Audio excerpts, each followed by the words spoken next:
Alright folks, how you doing? So I kind of skipped over this page earlier when I was talking about the Bruces and the Douglases and the Stewarts, but this is pretty interesting.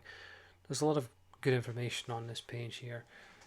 From the book When Scotland Was Jewish, and seeing here this bronze bust of Robert the Bruce's skull is on display at Dunfermline Abbey. The bones around the right side of the mouth are deformed, likely a result of leprosy. Very likely, very likely. There's that whole connection with the kings of Jerusalem and all that sort of thing.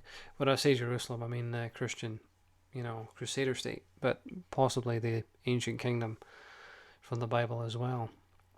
I wouldn't be surprised. So it's saying here, we visited several of the sites in Scotland associated with Robert I. At Bannockburn, the Scottish Cultural Centre shows a reconstructed model of Bruce's head. Apparently, Bruce did suffer from leprosy, and the disease had disfigured his mouth and nose. Bruce lies buried at Dunfermline Abbey. Reportedly, his skeleton, uncovered in 1819, shows a split sternum, where his heart was removed at death to be transported to Jerusalem by a Douglas. Unfortunately, Douglas was slain by the Moors in Spain on his way to Jerusalem. Bruce's heart was recovered from the battle and is interred either at Dunfermline Cathedral or Roslin Chapel. Either or wouldn't surprise me at all. Of course, Douglas himself, according to the last videos that I've done, was himself, of Jewish stock, and so was the Bruce, so it's only natural he'd want his heart to go back to Jerusalem, which of course is the Jewish holy city. Makes perfect sense. I mean, there's nothing surprising in any of that. As will be discussed in chapter 5, Bruce was very likely a Templar. I'll maybe get to that in future videos, but when I get into the Holy Land of Scotland by Barry Dunford, this goes way into all of this. We're going to be unpacking the whole lot. So this Jed Skeptic claim, oh, he's a fanboy. I'm a hell man. I'm going to shine light on everything. I don't discriminate whether it's good information or bad information. To me, it's just information. I'm going to put the floodlights on the whole lot of this. Was Bruce a Templar? Oh, you better believe it. Absolutely. He had a major hand in Freemasonry here in Scotland, and the Holy Land of Scotland really, unpacks that whole thing. But anyway, through his marriage to St. Clair, Freemason symbols are present on some stones at Dunfermline Abbey churchyard. The only part there that's surprising to me is some stones. Try all of them if you go back far enough. The Templars were largely transmuted into the Freemason order after 1306. That's because they were kicked out of France, and they came to Scotland largely through their connections with the Jews who were booted out of England by King Edward I. But, we'll get into all that. The Royal Bruce coat of arms depicts a central lion, a rampant Lion of Judah, absolutely correct, a widely recognized symbol of the Judaic royal line of David.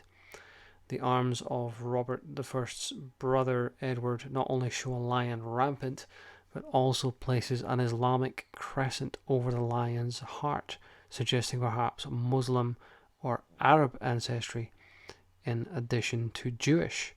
That's pretty interesting because when I was making my original kind of rebuke of Jed Skeptic, I talked about how, the Bruces were tied in with Irish royalty at some level.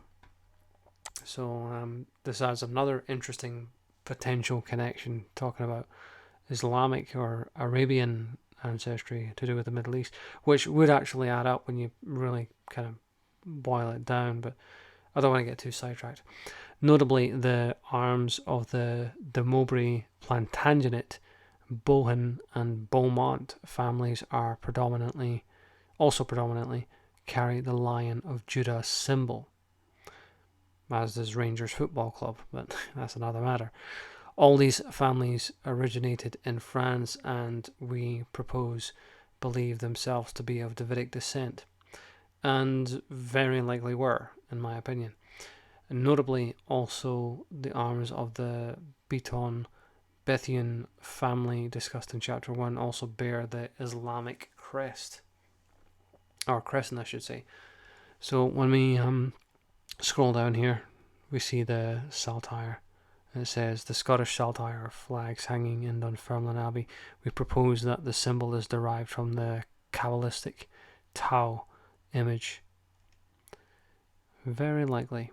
And by the way, you see symbols like this all over the graveyards in Edinburgh and the Lothians, even around where I live here in West Lothian. This is very common. Skull and bones and this sort of thing. Dunfermline Abbey churchyard shows a Tau symbol marking a Freemason or Templar grave and a skull and crossbones. You see that all the time in and around Edinburgh and the Lothians, and the crossbones marking a Templar or Freemason grave. Yeah, you will see that a lot. You will see that a tremendous amount. But yeah, I mean, the saltire, the meaning behind that is, pretty interesting. And it's saying, like, going back to chapter 1, which I haven't really gone through yet, or chapter 5. I'm only just beginning to unpack this book, so undoubtedly I'm going to end up going to these chapters in the future videos and, unpacking all these things. But this is just a kind of a cursory glance, I guess, a preview of sorts. But yeah, I mean, this book is pretty eye-opening. The whole idea that Bruce was, to my mind, that's beyond dispute. Bruce was absolutely a Templar. There's no question in my mind about that. But anyway, thanks for watching.